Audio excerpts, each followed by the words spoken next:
इन्वेस्टो finance channel में आप सभी का स्वागत है।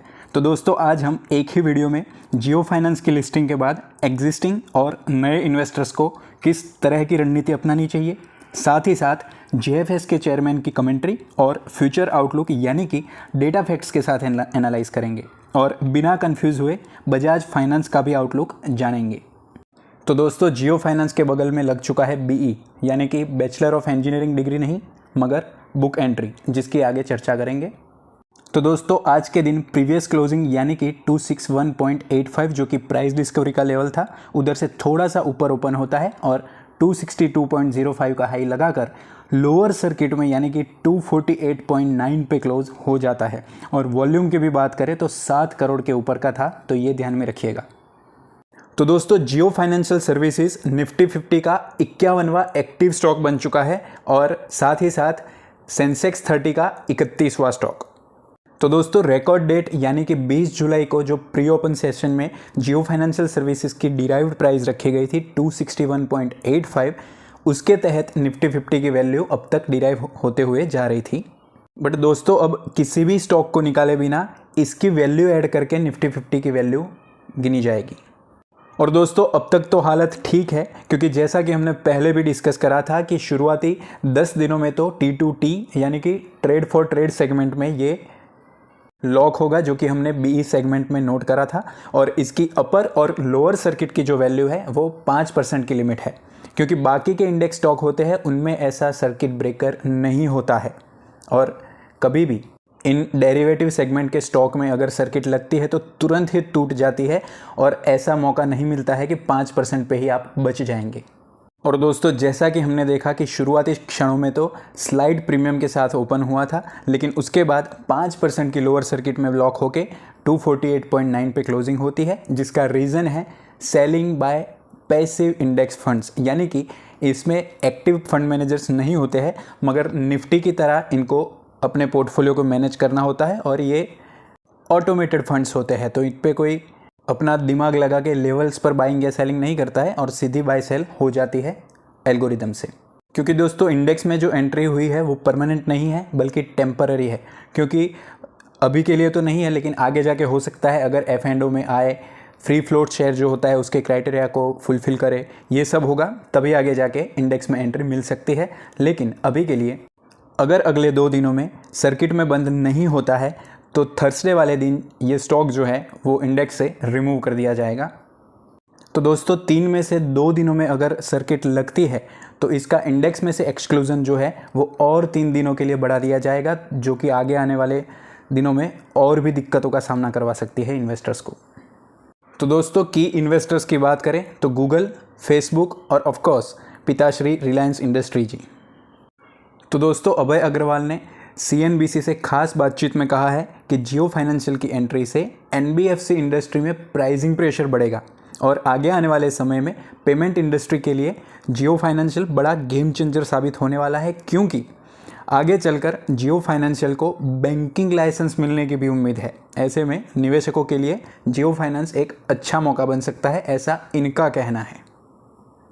एक और मार्केट एक्सपर्ट हेमांग जानी ने कहा है कि जियो फाइनेंशियल के पास बड़े डेटा बैंक का बैकअप है, जो कि दोस्तों बजाज फाइनेंस के पास भी है। और इन्होंने कहा है कि इस गिरावट में खरीदारी की सलाह दी है। तो अभी के लिए तो दोस्तों सिर्फ डेटा बैंक के बेसिस पर डिसीजन लेना एक वाइज डिसीजन नहीं होगा, और अभी हम कुछ और फैक्ट्स को जानेंगे और कंक्लूजन पे आएंगे। तो चलिए देखते हैं। तो दोस्तों BSE पे 265 पे और NSE पे 262 पे लिस्टिंग हुई थी। तो कुछ आर्बिट्राज ट्रेडर जो होते हैं ना, वो भी थोड़ी सी बिकवाली करते हैं, जिस वजह से भी लोअर सर्किट में जाने में मदद मिली है। और दोस्तों 1.68 लाख करोड़ के साथ JFSL जो है अभी इंडिया का 33rd लार्जेस्ट लिस्टेड कंपनी बन चुका है और HDFC लाइफ, SBI लाइफ और इंडसइंड बैंक को पछाड़ दिया है। साथ ही साथ पूरे NBFC बास्केट की बात करें तो बजाज फाइनेंस और बजाज फिनसर्व के बाद सबसे लार्जेस्ट बन चुका है।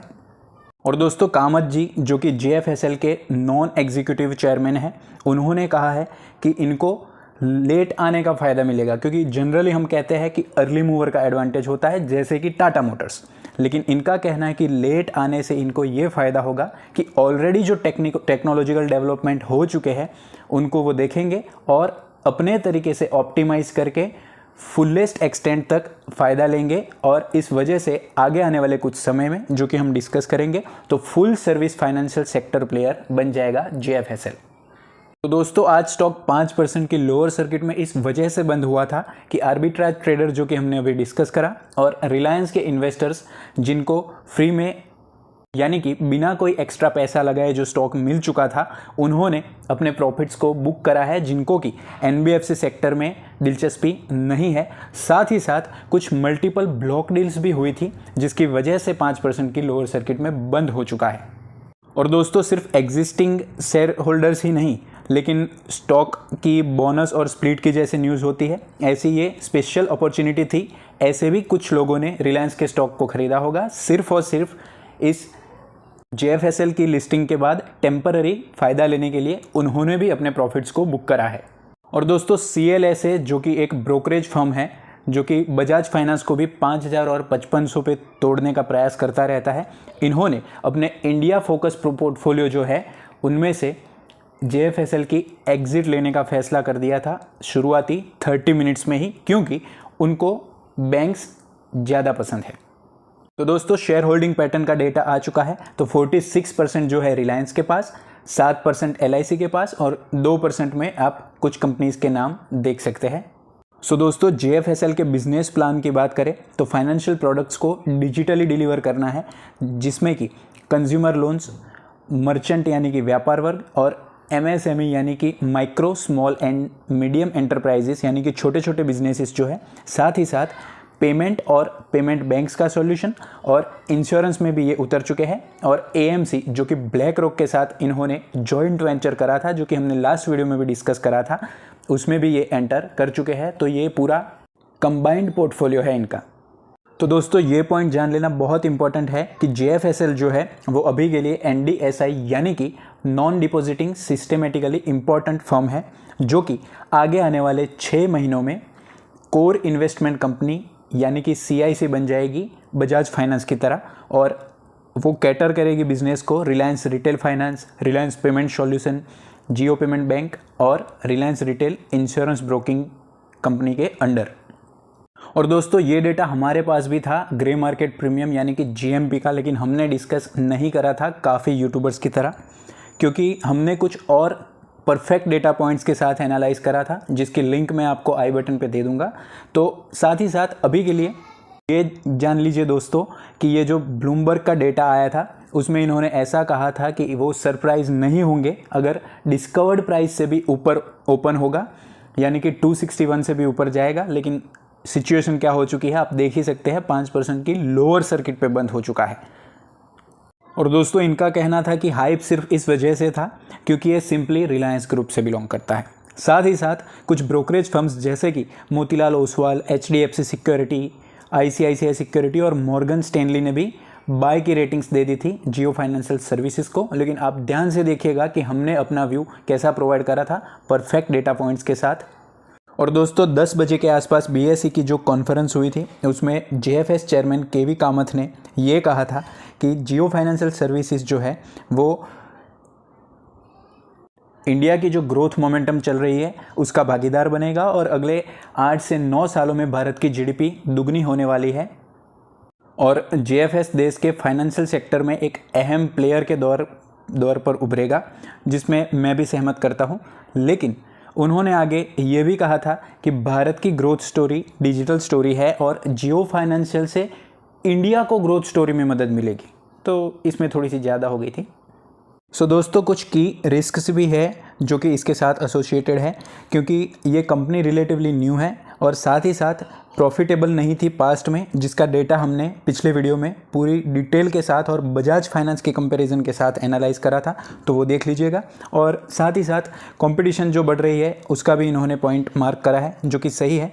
लेकिन बिजनेस मॉडल जो है वो हैवीली रिलायंट है डिजिटल टेक्नोलॉजी पे, जो कि सभी अभी जा रहे हैं। तो इसमें कुछ टेक्नोलॉजी और रेगुलेशन के तहत दिक्कत आएगी, इसमें मैं सहमत नहीं हूँ, क्योंकि जो डिजिटल टेक्नोलॉजी जो है वो सभी अपना रहे हैं और साथ ही साथ रेगुलेशंस अगर आएंगे तो पूरी इंडस्ट्री पे आएंगे, ना कि सिर्फ जियो फाइनेंशियल सर्विसेज पे।